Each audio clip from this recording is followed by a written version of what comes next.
საქართველოს მთავრობის პრაგმატულ პოლიტიკაზე დედაქალაქის მერმა მთავრობის სხდომაზე ისაუბრა. კახა კალაძის განცხადებით არავის მისცემენ საშუალებას, რომ საქართველო გამოიყენონ რომელიმე დიდი ქვეყნის ინტერესების გასატარებლად. მერის თქმით, ევროინტეგრაციის გზაზე ყველა ხელშესახებ შედეგს სწორედ ქართული ოცნების ხელისუფლებამ მიაღწია. და რა თქმა უნდა, დედაქალაქიც ემზადება საახალწლოდ, რომ ჩვენი ქალაქის მოსახლეობას ჩამოსულ სტუმრებს ვაჩუქოთ ლამაზი დღეები. თქვენიცით რომ 2 დღის წინ ქალაქი საახალწლოდ განათდა, ყველა ილუმინაცია ჩართულია, აინთო საახალწლო ნაძვისხე, რომელიც მართლაც ულამაზესია და ჯადოსნურად მორთულია ჩვენი დედაქალაქი. მინდა ასევე მოგაწოდოთ ინფორმაცია იმასთან დაკავშირებით, რომ 21 დეკემბრიდან უკვე შესაძლებლობა ექნება დედაქალაქის მოსახლეობას საახალწლო სოფელში სტუმრობის.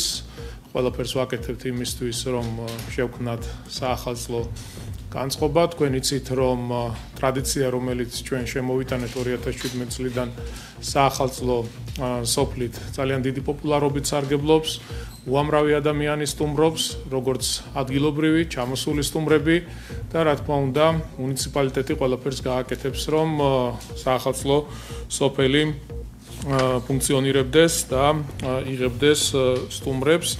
ჩვენ ბოლო დღეების განმავლობაში მოვისმინეთ ძალიან ბევრი არასწორი განცხადება იმ ადამიანებისგან, ვინც აპროტესტებს. მე არ მინდა საზოგადოების დაყოფა, ყველა ჩვენი ქვეყნის მოქალაქეა, ვიღაცა შეიძლება კონდეს განსხვავებული მოსაზრება სხვადასხვა თემებთან მიმართებით, მაგრამ მთავარია მეგობრებო, ეს ყველაფერი გავაპროტესტოს მშვიდობიანი ფორმით, კანონის ჩარჩოებში, კანონის პარკლებში და არა ძალადობრივი გზით, რასაც ჩვენ რამდენიმე დღის წინ ხედავდით რუსთაველის გამზირზე, რაც კატეგორიულად მიუღებელია. რა თქმა უნდა, ის რაც კეთდება ქალაქში, ჩვენ საზოგადოებას არ ვყოფთ რაღაც პოლიტიკური ნიშნით, პოლიტიკური შეხედულებების გამო, ეს ყველაფერი კეთდება ყველასთვის.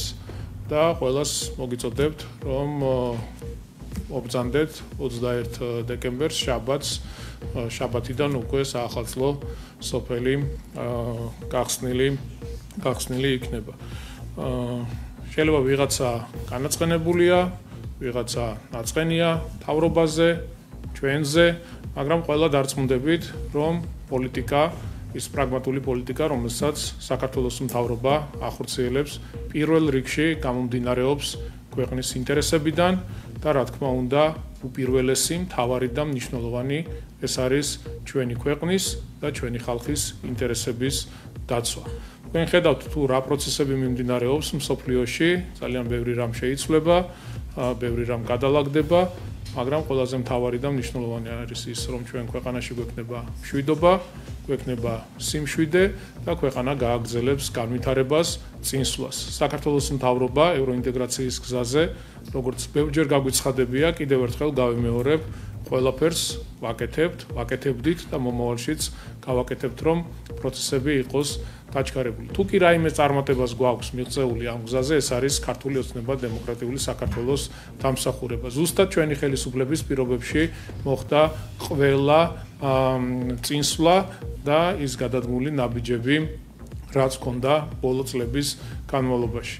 მაგრამ შანტაჟი, მუდმივი მუქარა, შეურაცხყოფების მიყენება, მეორე ფრონტის მოთხოვნა, სანქციებზე მიერთება, ეს არის ის თემები, რაც პირდაპირ დამაზიანებელია ჩვენი ქვეყნისთვის, დამაზიანებელია ჩვენი ქვეყნის მოსახლეობისთვის, რიგითი მოქალაქეებისთვის და ჩვენ არავითარ შემთხვევაში არ დაუშვებთ იმას, არ გავაკეთებთ ისეთ რამეს, რომელიც თავიდანვე ვიცით, რომ დამღუპველი იქნება ჩვენი ქვეყნისთვის, მაგრამ შეიძლება ამით სხვა ქვეყნებმა ისარგებლონ და გამოიყენონ სათავისოდ. ამიტომ არავის არ გვინდა მივცეთ საშუალება, რომ საქართველო გამოყენებული იყოს სხვა რომელიმე დიდი ქვეყნის ინტერესების გასატარებლად. ჩვენ მხოლოდ მეგობრობა გვინდა, ჩვენ მხოლოდ პარტნიორობა გვინდა, გვინდა ურთიერთობების გაღრმავება, რა თქმა უნდა არ არის სასიამოვნო ის ურთიერთობები, რაც არის ახლა დასავლეთთან, რაც არის ამერიკის შეერთებულ შტატებთან,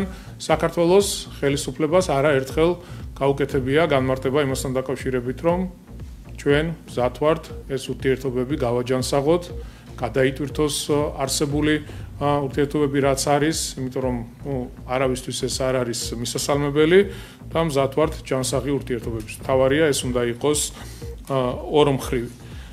რაც შეეხება ახლა უშუალოდ ისევ დაუბრუნდები საახალწლო სოფელს და საშობაო ბაზარი, რომელიც მოეწყობა ღონისძიების ფარგლებში, ასევე ტკბილეულის ფესტივალი. გასულ კვირას სხვადასხვა ვებგვერდზე ამასთან დაკავშირებითაც მინდა მოგაწოდოთ ინფორმაცია. ვრცელდებოდა ინფორმაცია, რომ თითქოს 200-მდე მეწარმემ, რომელიც დარეგისტრირებული იყო, რომ მიეღო მონაწილეობა საახალწლო სოფელში, თითქოს 200-მდე მეწარმემ თქვა უარი. ავრცელებდნენ სხვადასხვა ადამიანები ამ ტიპის ინფორმაციას, რაც არის მეგობრებო ტყუილი, არ შეესაბამება სიმართლეს. მე მინდა სწორი ინფორმაცია მივაწოდო საზოგადოებას, ზოგადად მოთხოვნა 800-ზე მეტ კომპანიას ჰქონდა გაკეთებული, ვისაც სურვილი ჰქონდა საშობაო სოფელში მიეღო მონაწილეობა, თუმცა ცხადია ყველას ვერ ვახერხებთ, ყველას დაკმაყოფილებას და ბოდიში მინდა მოუხადო იმ კომპანიებს, იმ ადამიანებს, ვინც ვერ ხვდება საშობაო სოფელში, მაგრამ რაც შეეხება იმ 200 კომპანიას, ჩვენ დაგვაინტერესა მართლა სიმართლეს შეეფერებოდა თუ არა ეს ყველაფერი.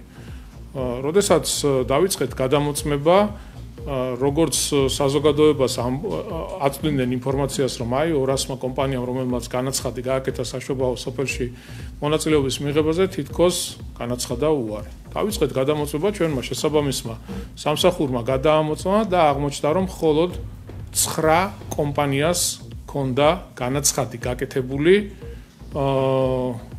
საშობაო სოფელთან დაკავშირებით იმ კომპანიებიდან, რომელზეც იყო საუბარი. ანუ იმ 200 კომპანიიდან თუ ცოტა ნაკლები იყო, არ მახსოვს, მხოლოდ და მხოლოდ 9 კომპანიას ჰქონდა განაცხადი გაკეთებული მონაწილეობის მიღებასთან, საშობაო სოფელში მონაწილეობის მიღებასთან დაკავშირებით და ამ 9 კომპანიამ განაცხადა შემდეგ უარი. ასე რომ არანაირი პრობლემა არ არსებობს ამ მიმართულებით, პირიქით 800-ზე მეტი მოთხოვნა იყო და ყველას სამწუხაროდ ვერ ვაკმაყოფილებთ, თუმცა ყველაფერს გავაკეთებთ იმისთვის, რომ მართლაც სასიამოვნო გარემო იყოს და ნორმალური ვითარება იყოს.